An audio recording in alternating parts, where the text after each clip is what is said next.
everybody. Today's video is about self-improving. Without further ado, let's jump into the video. How you play games is how you do everything. It sounds a little dumb and clickbait at first, but in this video, I kind of want to talk about what that really means and what you and I can do with that information to make some positive changes in our lives. And I'm going to refer to some recent experiences I've had and some things I reflected on in the past few weeks. So recently, I've been playing Cyberpunk for the first time because a lot of my friends mentioned how good the new DLC with Idris Elba is. And as a fan, it was a no-brainer. The catch is the DLC doesn't start until later in the game, and a lot of people recommend that you finish most of the content in the base game before you start it. No problem for me though, I thought. I've been meaning to give the game a try, which I wrote off when it first came out due to how bad it looked at launch. I jumped in and instantly I was like really into it. I think I clocked in like 30 hours in a week, which is a lot considering I got other obligations. By like week 2 though, I started to slow down cuz I was just getting bored of it.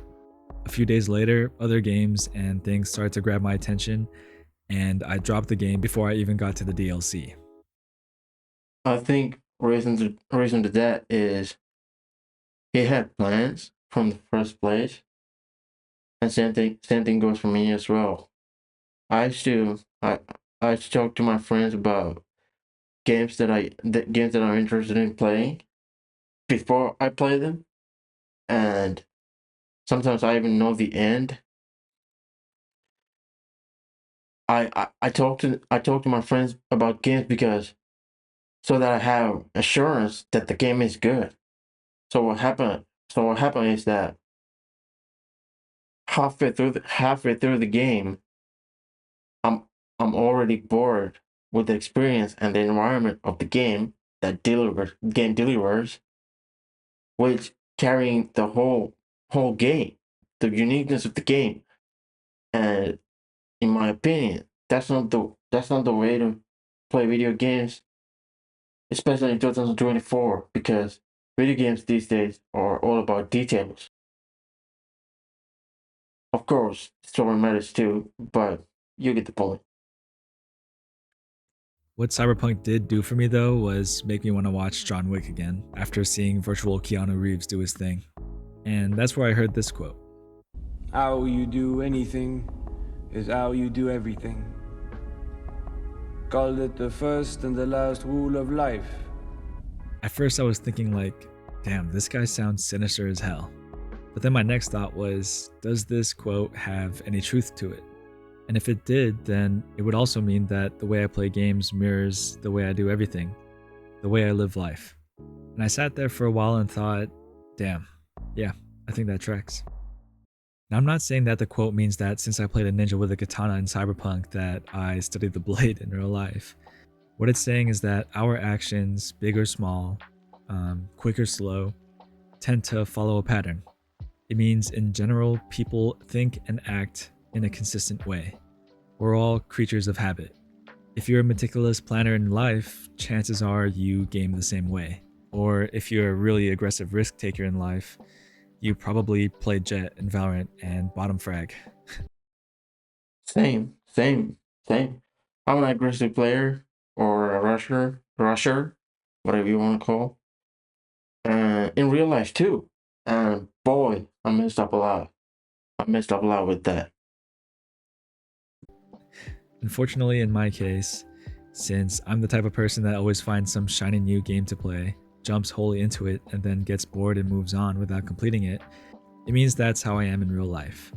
And it sucks because it's pretty much true. I'm like a serial starter. I get interested in the idea of some hobbies and projects, and I start out really excited, but then I burn out. Like, I don't know why it's so hard for me to stick to something for a long period of time or until I complete it. It's kind of like this channel too. You can clearly see how frequent I was posting at the beginning, and then I had my first video cross 1,000 views, and then I just slowed down a bit. Just while making this video, I had the urge to play Hades 2 and also learn how to draw. Like, I don't even know what that is. And I think that's why this quote stood out to me. Another way I realized that this quote holds some truth: during the tail end of my time with Cyberpunk, I started rushing through quests so I could get to the DLC. The game started to feel like this long to-do list, and I just kept pushing through, only thinking about the DLC. Go here, shoot this guy, jump off that, drive here, loot this. And I mean, at times, that's kind of how real life has felt too. Lately, I've been feeling the pressure again of completing and achieving these things that society has decided are the main story quests. Right now, if I had a quest tracker floating in my head, it would say, get generational wealth, start a family, find your purpose in life. And I've been trying to achieve these things, just like Cyberpunk, without much thought at all. And I'm straight up not enjoying it. Same, again, same. In my case, I think that I'm at a decent level at what I'm doing at the moment, and it's okay to give up, and I give up. But in reality, I'm not ready. I'm not completed it, or I'm distracted. For example, let's say I'm learning how to play guitar, and I grab the basics, and I pick a song to play it. I play the song, then I think I'm decent, and I give up or distract. I get distracted. In reality, I'm not ready. I'm just a beginner. That's why I decided to make a comeback on video games in a different mentality. I'm too focused on getting to the end. I need to go here, do this, kiss up to this manager, buy this stuff to keep progressing in life. I wasn't always obsessed with meeting these expectations though, just like how I didn't always rush through game content. I remember my first time as a kid playing Skyrim, wandering wherever my curiosity took me, and coming across these really fun side quests and locations that made the world feel more lived in. I'd check out every cave I stumbled on and talk to every NPC. I had zero concern for the dragon that was going to end the world because I was out here hanging out with the companions, trying to become a werewolf. My gaming style back then mirrored my outlook in life. I was still a curious kid discovering how I fit in the world. Side quests, main quests, it didn't really matter. I didn't know it, but back then I was practicing being present and enjoying my time with the game. I remember playing Far Cry 3. Amazing game, by the way. And I never explored the game. In fact, I think I cheated and got unlimited money. What I'm trying to say is that after I finished the game, I watched one of my friends playing the game, and he was like exploring and doing side quests and hunting and stuff. And I felt so dumb because that's where the old fun at. And I feel like I didn't complete the game. And same thing happens in real life. I never complete anything. And I need to be more like my younger self in that respect. The good thing is that we can use the fact that we act and think consistently to make small tweaks in our life and snowball them into bigger, more impactful changes. I mean, there's even a whole book on this called Atomic Habits, which you've probably heard about if you're into the self-help niche. You plant a small seed of change and you just stay consistent with it till the seed roots and boom, you got a big tree. If I want That's why I made this channel. I think I'm going through the same thing and I want to fix. And I think video games is an easy fix.